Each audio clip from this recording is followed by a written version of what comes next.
اعوذ باللہ من الشیطان الرجیم بسم اللہ الرحمن الرحیم قل لن ينفعكم الفرار ان فررتم من الموت او القتل واذا لا تمتعون الا قلیلا قل من ذا الذي يعصمكم من الله ان اراد بكم سوءا او اراد بكم رحمة ولا يجدون لهم من دون الله وليا ولا نصيرا قد يعلم الله المعوقين منكم والقائلين لإخوانهم هلم إلينا ولا يأتون البأس إلا قليلا۔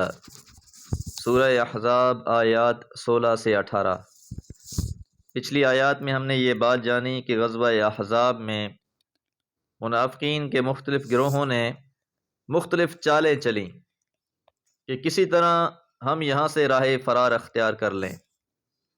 قل کہہ دیجئے لن ينفعكم الفرار، تمہیں ہرگز فائدہ نہیں دے گا تمہارا فرار ہو جانا، بھاگ جانا۔ ان فررتم، اگرچہ تم فرار ہو جاؤ، من الموت، موت سے، او القتل، یا قتل سے، کہ اگر تم موت یا قتل سے بھاگو گے تو یہ بھاگنا تمہارے لیے کچھ فائدے مند نہ ہوگا۔ آپ یہ جنگ سے کیوں بھاگنا چاہ رہے تھے؟ کہ ان کو خوف تھا کہ کہیں قتل نہ کر دیے جائیں۔ موت اور قتل کے ڈر سے کوئی انسان اپنا فرض چھوڑ دے تو یہ نہایت احمقانہ روش ہے، کیونکہ زندگی اور موت کے تمام اختیارات اللہ کے پاس ہیں۔ جیسے ایک اور سورہ میں ارشاد فرمایا کہ اگرچہ تم مضبوط قلعوں میں بیٹھے رہو تب بھی موت آ کر رہے گی، موت سے بھاگا نہیں جا سکتا، اس کا وقت اور جگہ متعین ہے۔ وَإِذًا لَّا تُمَتَّعُونَ إِلَّا قَلِيلًا، لیکن اس فرار کا نقصان کیا ہوگا کہ تم فائدہ نہیں اٹھا سکو گے مگر انتہائی تھوڑا، یعنی اس جہاد سے بھاگنے کی وجہ سے تمہاری باقی عمر بھی بے برکت ہو جائے گی، برکتوں سے محروم ہو جائے گی، تو اس کے بعد بھی تم جتنی زندگی گزارو گے وہ انتہائی بے برکت زندگی ہوگی۔ حالانکہ فرار اختیار کرنے یا نہ اختیار کرنے سے موت کا وقت نہیں بدلے گا۔ قل کہہ دیجئے من ذا الذی، کون ہے جو یعصمکم، تم کو بچا لے، من اللہ، اللہ سے، ان اراد بکم سوءا، اگر وہ تمہارے بارے میں کسی نقصان کا ارادہ کر لے۔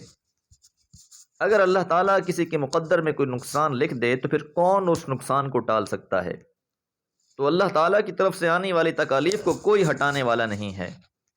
او اراد بکم رحمہ، یا اگر وہ تم پر رحمت کا ارادہ کر لے تو پھر اس کو کوئی روکنے والا بھی نہیں ہے، کہ سارے کے سارے اختیارات اللہ سبحانہ و تعالیٰ کے ہیں۔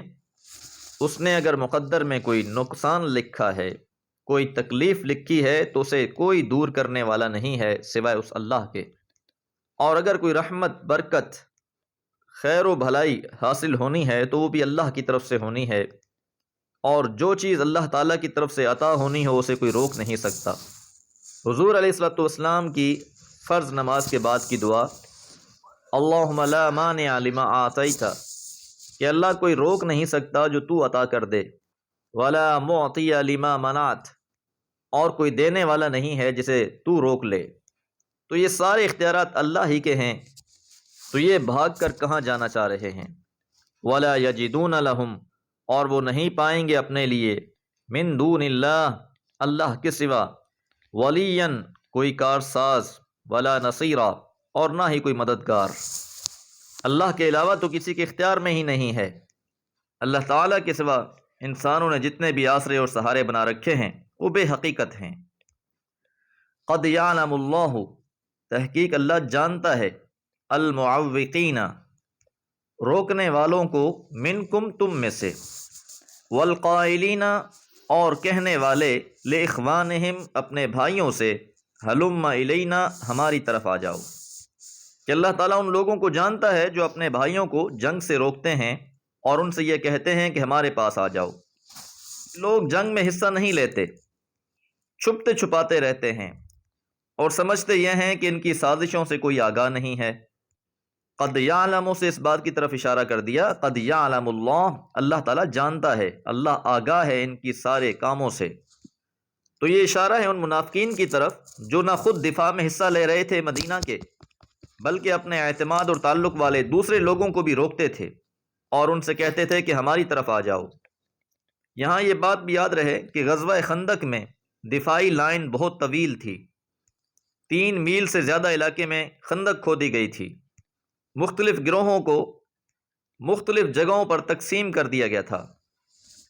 تو منافقین خود بھی دفاع نہیں کر رہے تھے، الٹا اپنے ساتھیوں کو بھی منع کر رہے تھے۔ وَلَا يَأْتُونَ الْبَأْسَ، اور وہ جنگ میں شرکت نہیں کرتے، إِلَّا قَلِيلًا، مگر تھوڑا ہی، کیونکہ ان کی نیت ہی نہیں ہے جہاد میں شرکت کرنے کی، اسلام سے ان کو کوئی دلچسپی ہی نہیں ہے، بس وقتی دکھاوے کے لیے یہ آ جاتے ہیں، اس لیے فرمایا کہ وہ جنگ میں بہت کم حصہ لیتے ہیں۔ دعا ہے اللہ تعالی ہم سب کو اپنی رضا کے لیے عمل کرنے کی توفیق عطا فرمائے۔ وما علیہ الا البلاغ۔